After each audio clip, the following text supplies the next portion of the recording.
आज है डे 9 और आज हम सीख रहे हैं कि हमें स्केचअप का मॉडल कैसे इंपोर्ट करना है 3ds मैक्स के अंदर, उसके अंदर लाइटिंग कैसे लगानी है, उसके अंदर मटेरियल कैसे लगाना है। तो ये हमारा 3ds मैक्स है और हमारे पास एक स्केचअप मॉडल है जो कि हमने सेव कर लिया है। तो इस मॉडल का क्या नाम है 1 2 3 4 और ये हमने कहाँ पे सेव किया है?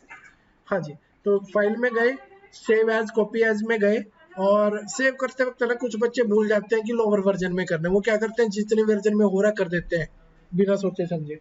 ठीक है, तो आप ऐसा गलती मत मत करना बिल्कुल भी। उसको लोअर वर्जन में 7 में 3 में जितने में करना कर लो, 7 या 3 में किसी एक में कर लो। मैं तो कहता हूँ 7 में कर लो, ज्यादा बेटर है। 1 2 3 4 तो इसको हम सेव कर देते हैं। ये कह रहा है रिप्लेस कर दूं, हमने कहा हाँ कर दे, यस। तो ये फाइल हमारी लोअर वर्जन में सेव होगी। अब आ जाओ अपने 3ds मैक्स में, go to file, go to import and import. और इंपोर्ट से ये जो डेस्कटॉप पे फाइल पड़ी है ना 1 2 3 4 इसे ओपन कर लो और जेड अप है इसमें, यूज ग्रुप्स, बाकी सब ओके रहेगा, इंपोर्ट कर लो। अगर तुमने स्केचअप में, सॉरी यहाँ स्केचअप में अगर तुमने कैमरे लगा रखे होते ना तो तुम्हें वहां जाके अलग से कैमरे लगाने की जरूरत नहीं थी। बट अगर तुमने यहाँ कैमरे नहीं लगा रखे फिर तो वहां लगाने पड़ेंगे। पर अगर यहाँ कैमरे लगे होते ना तो तुम्हें डबल मेहनत करने की जरूरत नहीं पड़ती। समझ में आया? आपने ये जो कर रखा है यहाँ पे, तो आपको ना वो फोटो थोड़ी छोटी कर देनी चाहिए थी, बहुत ज्यादा स्केल कर रखा है आपने एज कम्पेयर टू विंडो। वो स्केल जो साइज है ना ये बहुत ज्यादा बड़ा किया हुआ है। एनीवे ये सब हम वहाँ पे हैंडल करेंगे अब। तो जैसे कि हमने अभी सिंपली इसको क्या किया है, प्रोजेक्ट को इंपोर्ट किया है। तो ये कन्वर्टिंग यूजिंग ATF, तो ये ग्रीन कलर की प्रोसेसिंग दिख रही है आपको। तो लो जी फाइनली हमारा ये आ गया। ठीक है, अब हम इसमें पहले कैमरा सेट करना सीख लो। पहले क्या सीख लो, मैं एक से मतलब ये लगा लो 1 मिनट के अंदर अंदर तुम्हें कैमरा लगाना सिखा दूंगा, पर तुम्हारा टोटली फोकस चाहिए मुझे यहाँ पे। Go to top view, where is top view? This one is top, right? And take a camera from here, choose V-Ray camera and choose V-Ray physical camera। और आप यहाँ इसको ना Alt W से थोड़ा बड़ा करके दिखाता हूँ मैं तुम्हें। हाँ, तो मान लिया हमारा कैमरा जो है वो यहाँ पे है कोने में और हम इस तरफ देख रहे हैं। G प्रेस करके ग्रिड हाइड कर लो। तो यहाँ इस कोने से हम कहाँ देख रहे हैं, इधर देख रहे हैं इस कोने में, और हमने बाहर ही निकाल दिया कैमरा ऐसे, मतलब कि पूरा आखिरी तक देख रहे हैं हम। ठीक है, अब एक काम करो, जब भी टॉप व्यू पे कैमरा लगाओगे ना वो नीचे ही लगेगा, हमेशा याद रखना। तो ना एक काम करना, वो इस कैमरे की बीच वाली लाइन सेलेक्ट करके, बीच वाली line, note target note camera, only camera और टारगेट के बीच की जो लाइन है उस लाइन को सिलेक्ट करके ये अपना फ्रंट में आ जाना और W प्रेस करके मूव कमांड से कैमरे को इस एरो से पकड़ना है। बच्चे क्या करते हैं, इसको पकड़ने की कोशिश करते हैं, इसे नहीं पकड़ना है, एरो को पकड़ना है और इसको ऊपर उठाना है। अब मैं देखना चाहता हूँ कि मेरे कैमरा क्या देख पा रहा है, मेरे कैमरे में कैसा दिख रहा है। तो ये पर्सपेक्टिव की जगह क्या कर दो यहाँ पे, वीरे कैमरा, राइट। कैमरा एक ही लगाया तो एक ही आ रहा है ना, यहाँ 4 होते तो 4 आते इस टाइम लिस्ट में। तो मैं अपने कैमरे में ये देख पा रहा हूँ पर मुझे तो कुछ भी नहीं दिख रहा ढंग से। एक काम करो, आप एक कैमरे को ना पकड़ के ना, सिर्फ कैमरे को पकड़ के कमरे से बाहर निकाल दो। पर ये क्या, कैमरा जैसे ही बाहर निकालना, या तो दीवार दिख रही है, बाहर से देख रहे हैं हम। ऑब्वियसली भाई बाहर से देखोगे तो दीवार ही दिखेगी ना, अंदर का थोड़ी ना दिखेगा। तो आपको क्या करना पड़ेगा, इसकी सेटिंग करनी पड़ेगी। सेटिंग कैसे करते हैं वो इंपॉर्टेंट है। कैमरे को सिलेक्ट करके मॉडिफाई में जाना है और यहाँ पे नीचे तुम्हें एक ऑप्शन मिलेगा, उसका नाम होता है clipping and environment. Clipping on कर लो। तो तुम्हें ना जैसे क्लिपिंग ऑन करोगे ना तो एक तो रेड कलर का प्लेन यहाँ पे आगे दिखाई देगा, एक पीछे दिखाई देगा। एक होता है नियर क्लिपिंग प्लेन और एक होता है फार क्लिपिंग। फार तो पहले से 1000 इंच दूर है, वो तो पहले से ही बहुत दूर है। ठीक है, उसे भी थोड़ा सा ना लिमिट में ले आओ, इतना नहीं करना। राइट क्लिक करो, 0 हो जाएगा और फिर उसे ड्रैग कर लेना। अभी 0 वाला बढ़ाओ, कितना हो गया 0 से 7 इंच और बढ़ाया तो बढ़ रहा है क्या वो, ये देखो।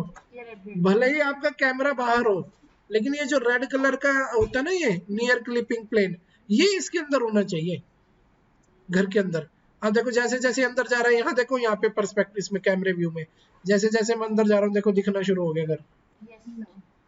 तो जितना तुम्हें देखना है उतने पे रोक लो ऐसे, समझ में आया?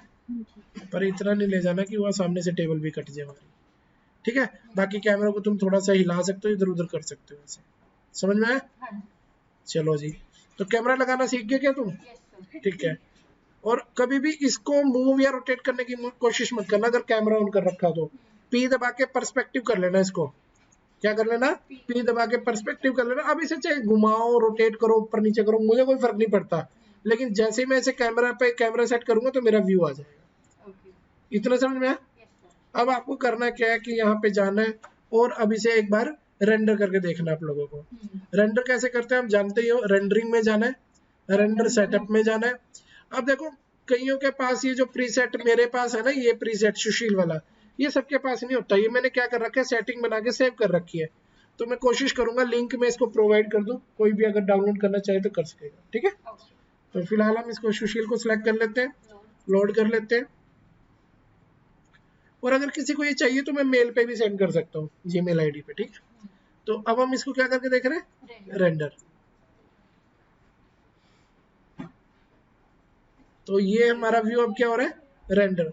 तो मैंने क्या पाया कि ये तो अंधेरा आ रहा है ना, तो मुझे तो ऐसा नहीं चाहिए, तो मेरे को तो लाइट ही नहीं है कमरे में। तो एक काम किया जाए, इसको कैंसिल कर दिया जाए और इसमें लाइटिंग लगा दी जाए। और अभी तो वैसे बहुत काम है क्योंकि थोड़ा मटेरियल भी है, लाइटिंग भी है। तो मैं आपको बता रहा था कि इसमें लाइटिंग मटेरियल अभी बहुत सारा काम पेंडिंग है। तो ना तो हमने मटेरियल लगाया ना लाइटिंग, बट अभी हम बिना मटेरियल के ही रेंडर करके देखना चाहते हैं। ठीक है, तो एक काम करो, ये यहाँ पे ना एक बीच में एक लाइट रख दो। कैसे लाइट रख दो? बहुत ही आसान है, अभी तो सिंपल ही लाइट रख दो। बस ये लाइट वाली टैब में जाके वीरे लाइट ले लो और वीरे लाइट ले लो और यहाँ पे वीरे लाइट बना दो। ये तो रेक्टेंगुलर लाइट है, मुझे रेक्टेंगुलर लाइट नहीं चाहिए, मुझे प्लेन की बजाय मुझे स्फीयर लाइट चाहिए। बन गया स्फीयर। आप इसे घर के अंदर तो ले जाओ, ऑफिस के अंदर ले जाओ ना इसको, यहाँ पे अब बीच में तो ले आए। ठीक है, लेकिन जमीन पे थोड़ी ना रखेंगे, ऊपर उठाओ इसको हवा में ऐसे। अब ना इसकी थोड़ी सी सेटिंग करनी पड़ती है लाइट की। क्या सेटिंग करनी पड़ती है वो बता दूं तुम्हें? वो ये करना पड़ता है कि तुम्हें मॉडिफाई पे क्लिक करना पड़ता है और इस लाइट को ऑप्शन में जाके इनविजिबल करना पड़ता है। क्या करना पड़ता है? इनविजिबल। और जो इसका रिफ्लेक्शन होता है वो भी बंद करना पड़ता है। नो डिके मतलब ऑन कर लो, बट इसकी जो रोशनी है ना नो डिके में बहुत ज्यादा हो जाती है। तो 30 तो बहुत ज्यादा भाई, कम से कम बस 5 भी होता है। ठीक है, तो बस ये सेटिंग करनी होती है। आसान है कि मुश्किल है? ठीक है, तो बस अब आप यहाँ पे क्लिक कर दीजिए और क्या कर लीजिए, इसको फुल व्यू पोर्ट करके रेंडर कर लीजिए। रेंडर कैसे करोगे तुम जानते ही हो। रेंडरिंग में जाएंगे, रेंडर सेटअप में जाएंगे, रेंडर करो इसको। हेलो, तो बस हमें अब क्या करना है, इसे रेंडर करना है। तो सुशील को सिलेक्ट कर लीजिए, लोड कर दीजिए सारी सेटिंग को और रेंडर पे क्लिक कर दीजिए। सो सिंपल, अभी रेंडरिंग कर देगा हमारी। तो पहले अंधेरा था, अब थोड़ी रोशनी बढ़ी क्या?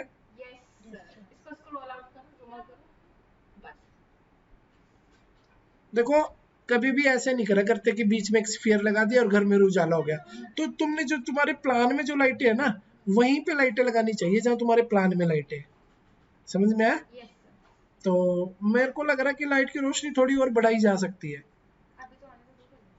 ना? तो कर लेते हैं, कोई बात नहीं। एक काम करते हैं, इसे ना कैंसिल मत करा करो। क्या मत करा करो? कैंसिल। नहीं तो फिर दोबारा वहां रेंडर सेटअप में जाओ, वो सब करो। वो मिनिमाइज कर लो करो इसे।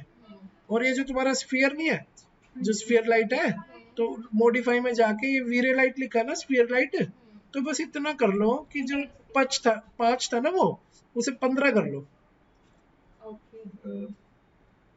ओह, ये नम्स लोग भी ना हमेशा परेशान करते हैं। 15। अब ठीक है, अब हमें कुछ भी करने की जरूरत नहीं। जो मिनिमाइज किया था ना तुमने यहाँ नीचे, तो जिसे दोबारा रेंडर पे लगा दो। ये पुराना रेंडर था, अब थोड़ा ज्यादा हो गया मुझे लग रहा है रोशनी। तो नहीं, 10 ही ठीक थी। कैंसिल करो। 5 थी पहले, तो बस 7-8 कर लो यार।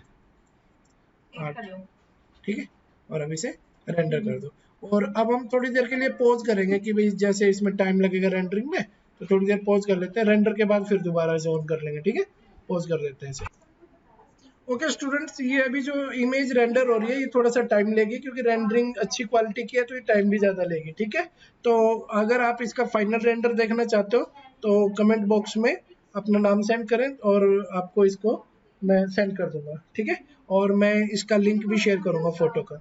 ठीक है, थैंक यू।